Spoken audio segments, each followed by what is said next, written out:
Heading डाल लेना genetics, और इसमें 2 चैप्टर पढ़ेंगे। एक तो रहेगा मेंडल के लिए और एक रहेगा यानी डीएनए आरएनए प्रोटीन संश्लेषण उसके बारे में। तो अपन एक यूनिट में पढ़ेंगे जेनेटिक्स को। तो अभी पहले समझ लेना है, देखो जेनेटिक्स किसको कह रहे हैं, आनुवांशिकी। यहाँ कुछ 2 वर्ड है जो सबसे ज्यादा कंफ्यूजन करते हैं। तो सबसे पहले तो उनका ध्यान रखना, एक तो होता आनुवांशिकी और एक होता आनुवांशिकता। तो यानी कि जो आनुवांशिकी है वो एक सब्जेक्ट है किसका, बायोलॉजी का, जिसके अंतर्गत किसके बारे में पढ़ रहे हैं, 2 वर्ड ध्यान रखने तुम्हारे को। एक तो होता है हेरिडिटी और दूसरा है वेरिएशन। यानी बायोलॉजी की ऐसी ब्रांच जिसके अंतर्गत किसके बारे में पढ़ रहे, हेरिडिटी और वेरिएशन के बारे में। हेरिडिटी को कह रहे हैं आनुवांशिकता, आनुवंशिकता, और वेरिएशन को कह रहे हैं विभिन्नताएं।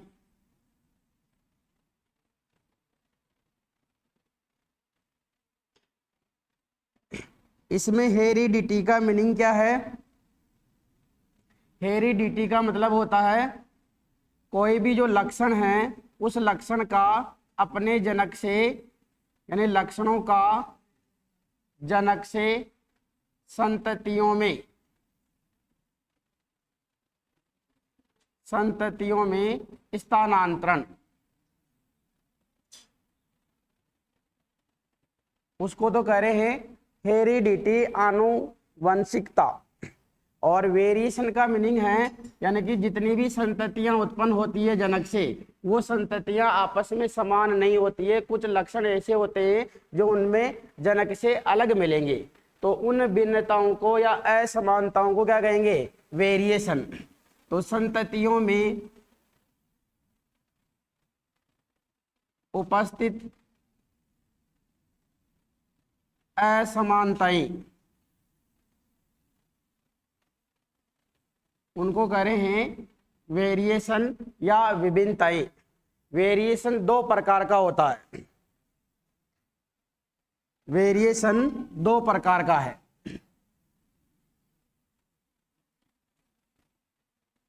यदि पुनर्योजन प्रक्रिया द्वारा असमानताएं उत्पन्न हो रही है,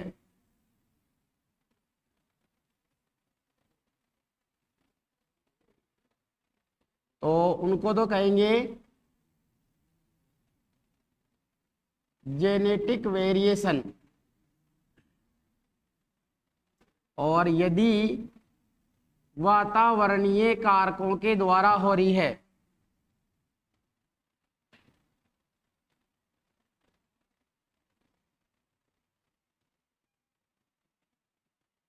तो उनको कहा जाएगा एनवायरमेंटल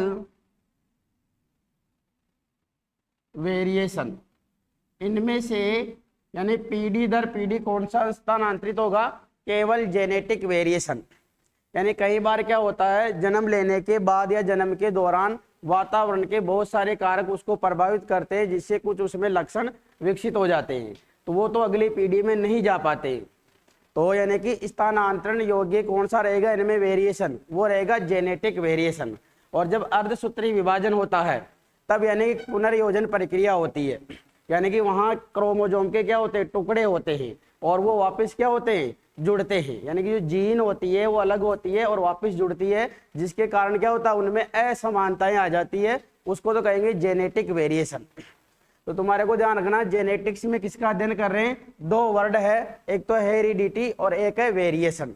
हेरिडिटी का मीनिंग है लक्षणों का जनक से संततियों में पहुंचना, या अपन कह सकते हैं माता पिता से जो भी लक्षण संततियों में आ रहे हैं वो क्या कहला रहे हैं, हेरिडिटी, आनुवांशिकता।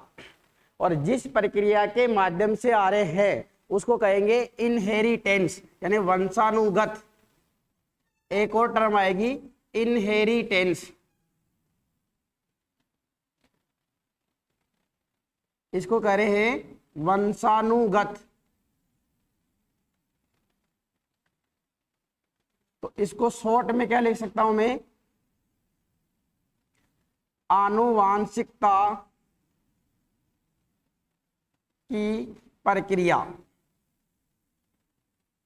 या ऐसे लिख सकता हूं लक्षणों का जनकों से संततियों में स्थानांतरित होने की प्रक्रिया या माध्यम, उसको क्या करें, इनहेरिटेंस, वंशानुगत।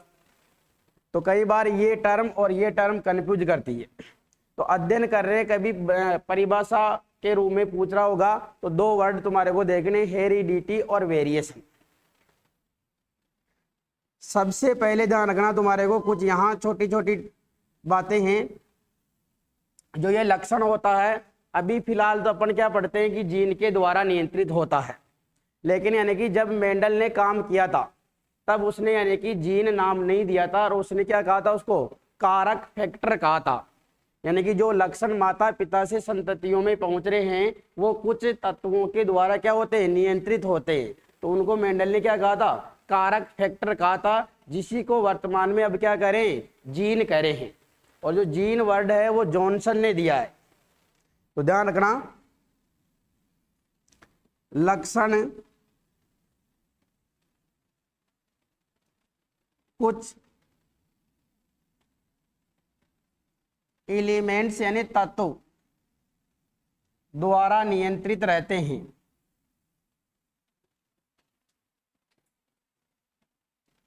जिन्हें मेंडल ने कारक फैक्टर कहा।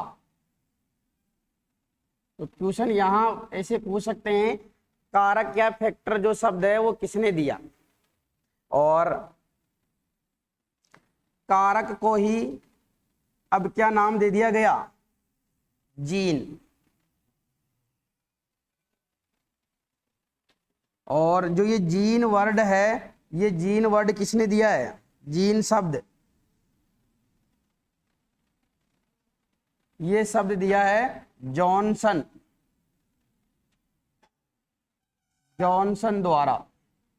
और इसी जॉनसन ने दो और शब्द दिए, जीनोटाइप, फिनोटाइप, जो आगे बात करेंगे अपन। इसके बाद में कुछ चीज है, जैसे जो जेनेटिक्स टर्म है,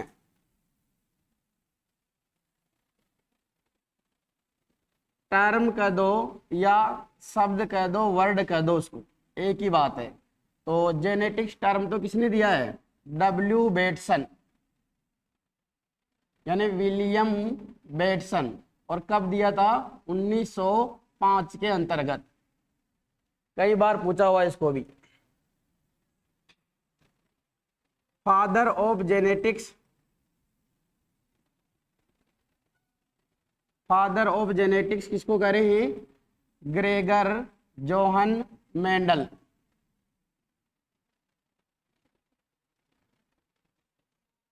फादर ऑफ मॉडर्न जेनेटिक्स, यानी आधुनिक आनुवांशिकी के पिता, वो किनको माना जाता है, विलियम बेटसन को। दोनों विशेष ध्यान रखना, केवल जेनेटिक्स का पूछता है तो वह है मेंडल, और यदि मॉडर्न जेनेटिक्स यानी आधुनिक आनुवांशिकी के जनक पूछ रहा है तो उसका आंसर है विलियम बेटसन। मेंडल के बारे में अपने को कुछ चीजें ध्यान रखनी है। मेंडल ने जो अपना कार्य किया था वो कार्य कब किया था, एक तो ध्यान रखना है, यदि शताब्दी में पूछे तो कौन सी शताब्दी, 19वीं शताब्दी में इसने ये काम किया था। यदि वर्ष पूछता है तो तुम्हारे को ध्यान रखना है 1856 से लेके और 1863 के बीच में। कितने वर्ष तक, 7 वर्ष तक ये काम किया था इसने। और कार्य किसके ऊपर किया था, मटर, या इसको और लिख सकते हैं अपन उद्यान मटर। मटर दो प्रकार का होता है, एक तो होता उद्यान मटर जिसको करें गार्डन पी, और एक होता टेबल पी। तो इसने किस पे काम किया था, उद्यान मटर के ऊपर। जिसका नाम क्या है, फाइसम सेटाइवम। कई बार ऐसे मटर वगैरह नाम नहीं देगा, वैज्ञानिक नाम यानी वानस्पतिक नाम दे देगा, तो तुम्हारे को ध्यान रखना फाइसम सेटाइवम पे इसने काम किया है। कितने लक्षण लिए इसने, लक्षण कितने थे, 7। ध्यान रखना 7 ही वर्ष थे और 7 ही लक्षणों पे काम किया है। यदि ध्यान रखना लक्षण कैसे थे, जोड़े में, तो 7 जोड़े लक्षणों पे काम किया इसने। और कई बार जैसे 7 नहीं हो और सीधा आ जाए तो 14 ऑप्शन में हो, तो फिर सही आंसर कौन सा हो जाएगा, 14। तो यहां ध्यान रखना 7 विपरीत 7 जोड़े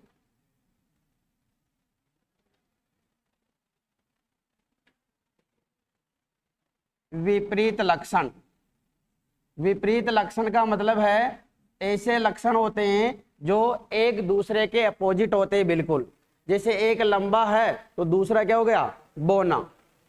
एक जैसे बैंगनी है तो एक क्या हो गया, सफेद। एक हरा है तो एक कैसा हो गया, पीला। तो विपरीत लक्षण यानी कॉन्ट्रास्टिंग कैरेक्टर,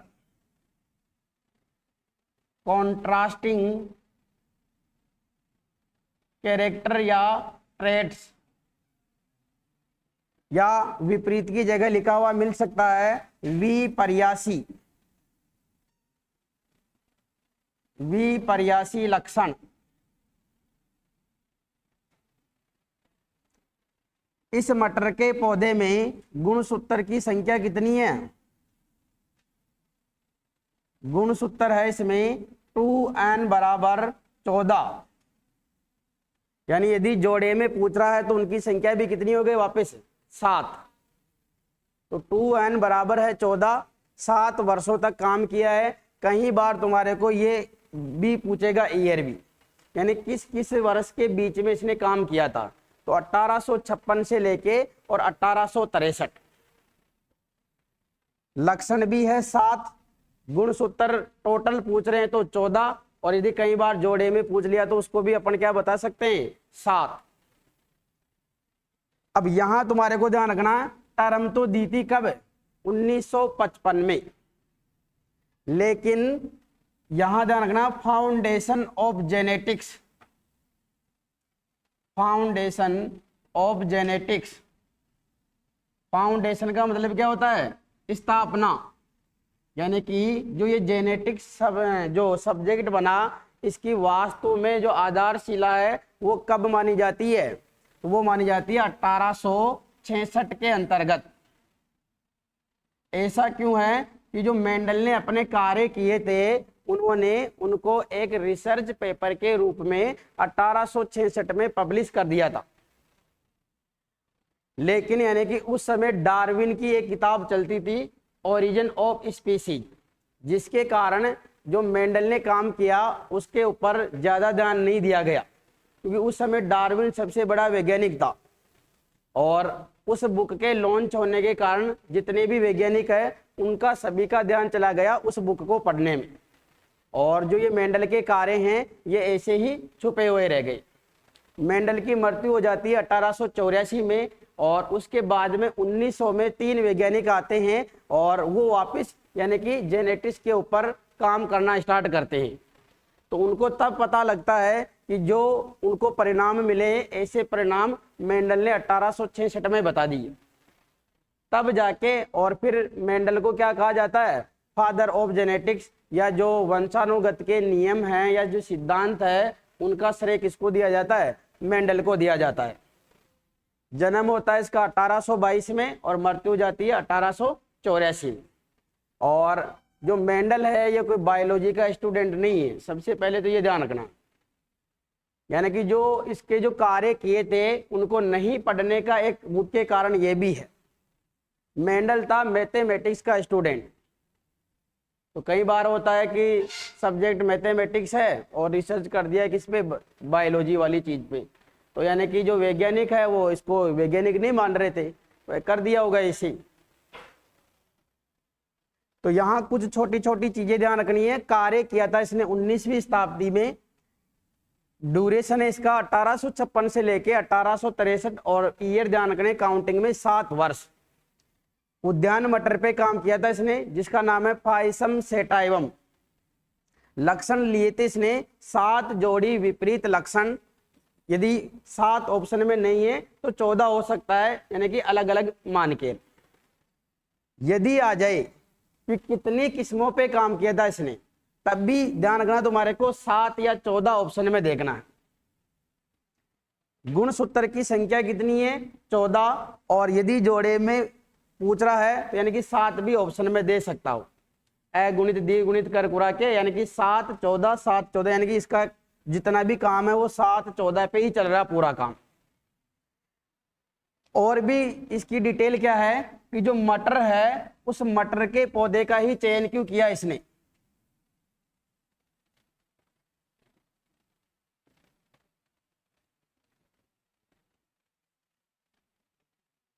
यानी और भी पौधों के ऊपर ये काम कर सकता था, लेकिन मटर के पौधे पे ही काम क्यों किया इसने, तो उसके कुछ कारण हैं। तो वो कारण तुम्हारे को ध्यान रखने हैं, कई बार क्वेश्चन पूछ लिया जाता है। पहला तो क्या है, जो मटर है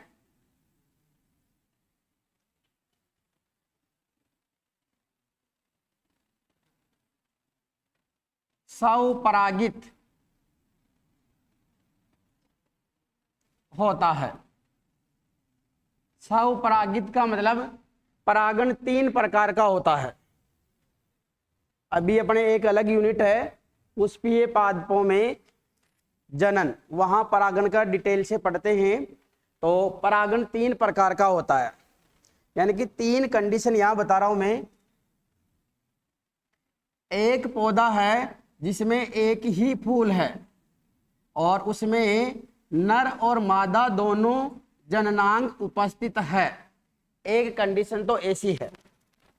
एक कंडीशन ऐसी है जिसमें 2 फूल है, एक वाले में तो नर वाला हिस्सा है और एक फूल के ऊपर क्या है, मादा वाला हिस्सा है।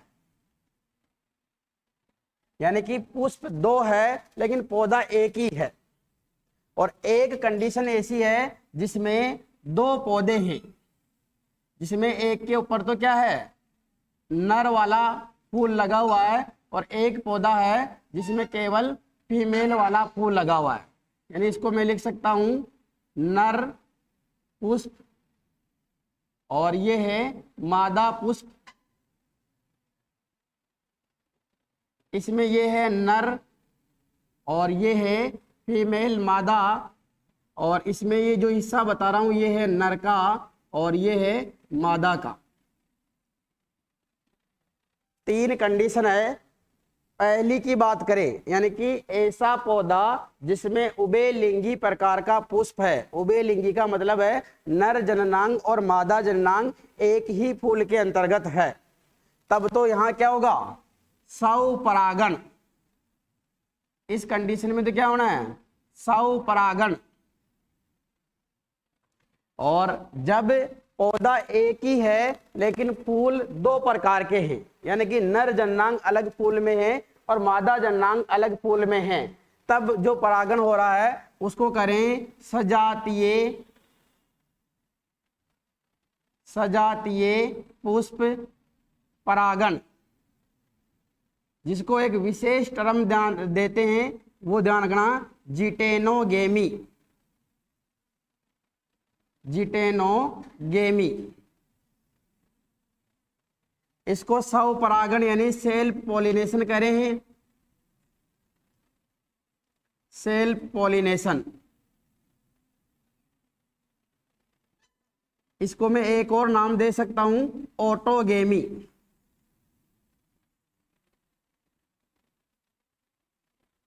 और जब 2 अलग अलग पौधों के ऊपर जननांग उपस्थित है, तब ऐसी कंडीशन में जो परागण होगा उसको कहेंगे पर परागण या पर निषेचन। पर परागण या पर निषेचन, क्रॉस पॉलिनेशन। या इसी को एक टर्म और दे रहे हैं एलोगेमी या जीनोगेमी।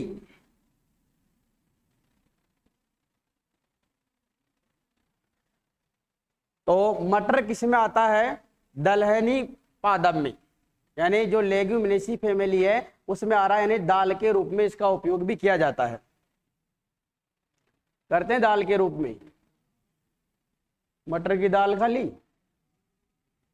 हाँ, कभी ऐसे आया तुम्हारे मतलब कि दाल बनाई है और फिर उसमें मटर दिख जाएगा?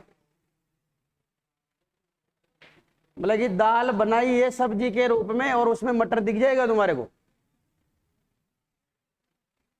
हाँ,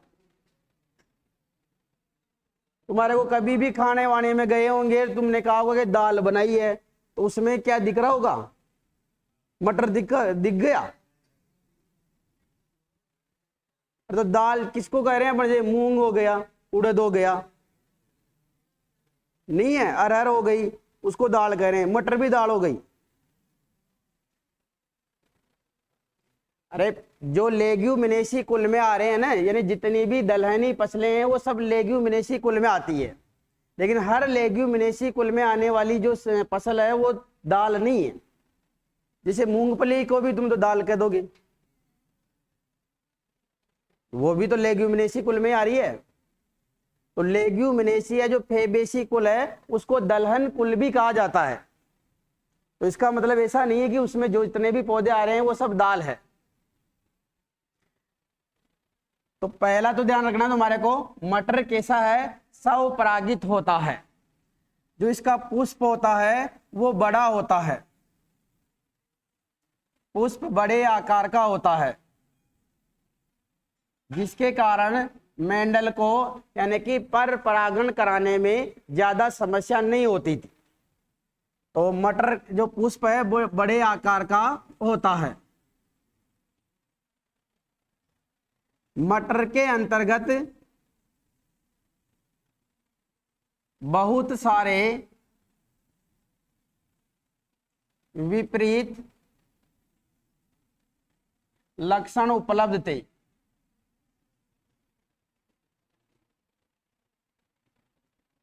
इसके अलावा इसको मटर के पौधे को उगाने के लिए कम स्थान की आवश्यकता रहती है। यानी कि पौधा क्या होता है? छोटा रहता है, इसलिए कम जगह में ही क्या होता है? पौधा उग जाता है। जो जीवन चक्र है वो इसका क्या होता है? छोटा होता है। जीवन चक्र छोटा होता है, जिसके कारण एक वर्ष में ही इसकी 2 से 3 पीढ़ियां ले सकते हैं। यानी कि 2 से 3 महीने में मटर का जीवन काल पूरा हो जाता है। जिसे 3 सीजन चल रहे हैं तो एक वर्ष में यानी कि इसकी 3 अलग अलग पीढ़ियां भी इसकी प्राप्त कर सकते हैं। यदि जीवन काल बड़ा होगा तो एक पीढ़ी का अध्ययन करने में 1 साल लग जाएगा। तो यानी कि उसको 5-10 पीढ़ियों का अध्ययन करना है तो 10 साल तक जाके और उसका काम पूरा होगा। तो यानी कि इसका जीवन चक्कर छोटा था, इसलिए उसने क्या किया? जल्दी जल्दी नई पीढ़ियां बनाई और उनके बारे में अध्ययन करने लग गया। तो यहां से विशेष ध्यान रखना तुम्हारे को, इसके पुष्प के बारे में जो स्वपरागित टर्म है इसको कई बार पूछ लिया जाता है, और ऐसा आ जाता है ऑप्शनों में कि जो मटर का पौधा है उससे संबंधित गलत कथन है या सही कथन है, तब यहाँ कुछ ऐसी चीजें देंगे वो ऑप्शन में। तो इन चीजों को भी ध्यान रखना तुम्हारे को। अब जो मेंडल ने जो 7 लक्षण लिए वो 7 लक्षण भी तुम्हारे को ध्यान रखने हैं।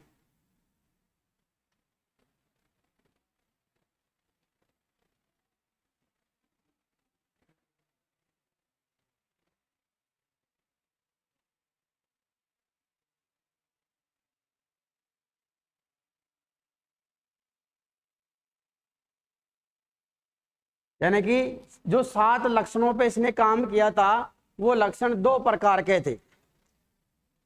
ऐसा लक्षण जो F1 पीढ़ी में अपने आप को प्रदर्शित कर लेता है उसको तो कहा गया उन्होंने प्रभावी लक्षण। और ऐसा लक्षण जो F1PD में अपने आप को प्रदर्शित नहीं कर पाता है यानी प्रकट नहीं कर पाता है उसको कहा इन्होंने अप्रभावी लक्षण। यानी कि दोनों क्या है, एक दूसरे के विपरीत है। तो तुम्हारे को 7 लक्षणों के नाम और प्रभावी अप्रभावी रूप भी ध्यान रखना है। यहां से कई बार क्वेश्चन पूछा जाता है कि मेंडल के द्वारा चयनित लक्षण नहीं है या है, या फिर पूछ लेगा कोई भी एक लक्षण देगा और उसका प्रभावी अप्रभावी रूप पूछ लिया जाएगा। तो तुम्हारे को यहां एक टेबल बना रहा हूं मैं। सबसे पहला लक्षण तो है तने की ऊंचाई।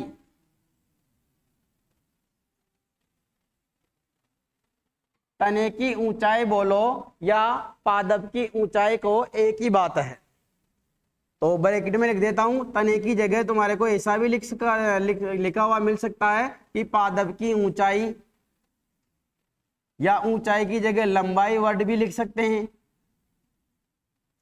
दो इनके जो रूप है वो 2 रूप कौन कौन से हैं? एक तो है प्रभावी यानी ऐसा रूप जो F1 में प्रकट होगा, उसको इंग्लिश में कह रहे हैं डोमिनेंट। और दूसरा है अप्रभावी जिसको कह रहे हैं रेसेसिव।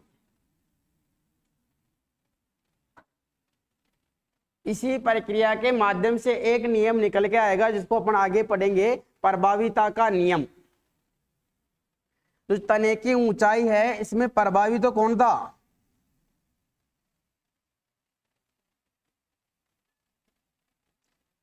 प्रभावी है इसमें लंबा, यानी पौधे कैसे थे? लंबे। लंबे को लिख रहे हैं अपन टॉल। और अप्रभावी कैसे थे? बोने। बोने को लिख रहे हैं ड्वार्फ। दूसरा लक्षण है इसमें पुष्प की स्थिति।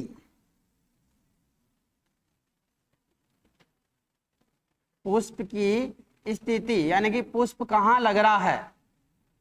Position of flower.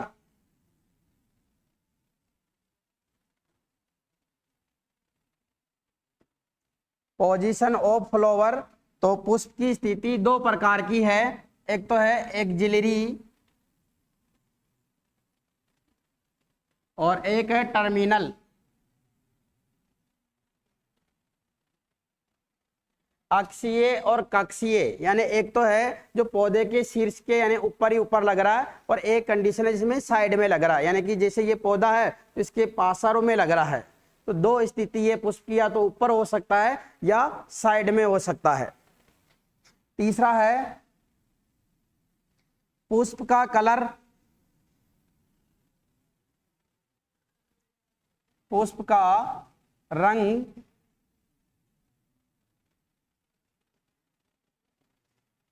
Colour of flower.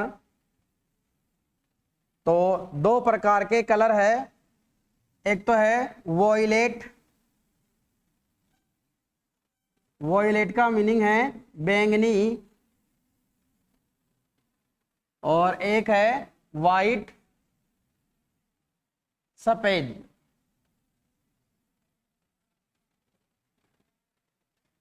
तने का एक है पुष्प से संबंधित 2 लक्षण लिए थे इसने, एक तो है पुष्प की स्थिति और एक है पुष्प का रंग।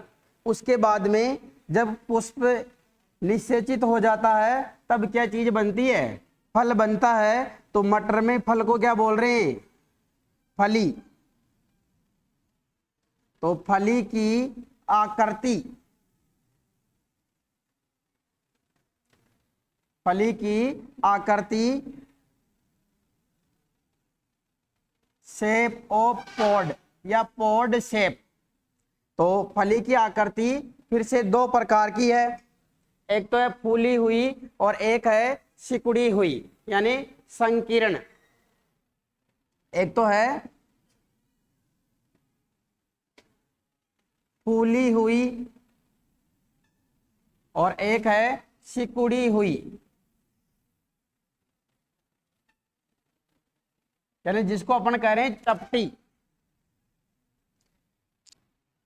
पांचवा है फली का रंग, फली का रंग, कलर ऑफ पॉड। देखा होगा कौन सी दिखती है, हरे रंग की दिखती है और पीले रंग की दिखती है। तो हरे रंग की यानी ग्रीन कलर की, और इधर है पीले रंग की।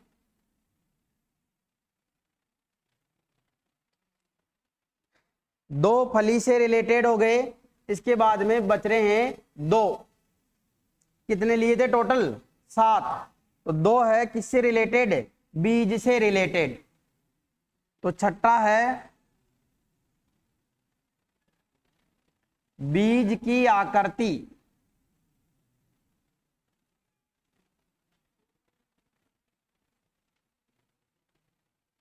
Shape of seed.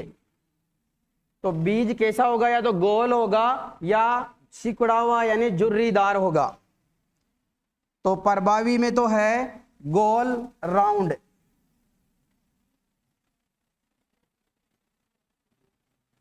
और अप्रभावी में है झुर्रीदार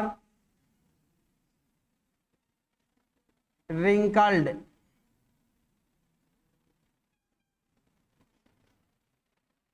और लास्ट है 7वां बीज का रंग।